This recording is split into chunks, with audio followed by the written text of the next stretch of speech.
From News 5, here's your Power of 5 weather and today's top stories. Sponsored by Akron Children's Hospital. Now here's a look at today's top stories. We know the coronavirus has been taking a toll on the bottom line. Now it's starting to hit the state hard, forcing $800 million in state budget cuts. Right now, Ohio has close to $3 billion in our rainy day fund, but the governor wants to save that for the next fiscal year.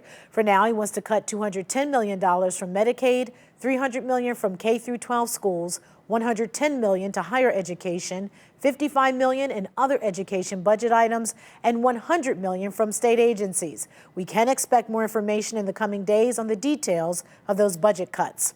For now, we want to take a closer look at those cuts to K through 12 schools. The fallout of that $300 million cut could be felt for years to come, especially in Cleveland. District CEO Eric Gordon says his district alone will likely lose up to $17 million. And without federal funding, every district in the state will face major staff and program reductions. When asked why we can't just use the rainy day fund to spare these cuts, the governor says he wants to save that money for when we absolutely need it, like in the next fiscal year.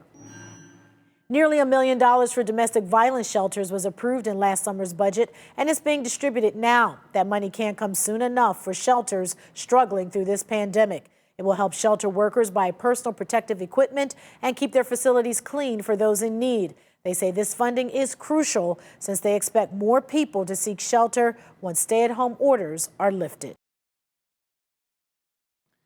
We have a couple of lingering sprinkles out there. A lot of this likely isn't making it to the ground. You see we're clearing up from some of the cloud cover, some sunshine for this afternoon, so it will be a lot nicer. We are going to have clear skies through the rest of today into tonight, and that does mean cold temperatures. Temperatures are going to be dropping down into the low 30s in some spots, but the rest of the afternoon looks pretty good, even though it is below average for this time of year.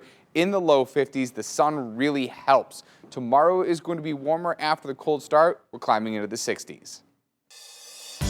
For the latest news and weather, go to news5cleveland.com or open the News 5 app.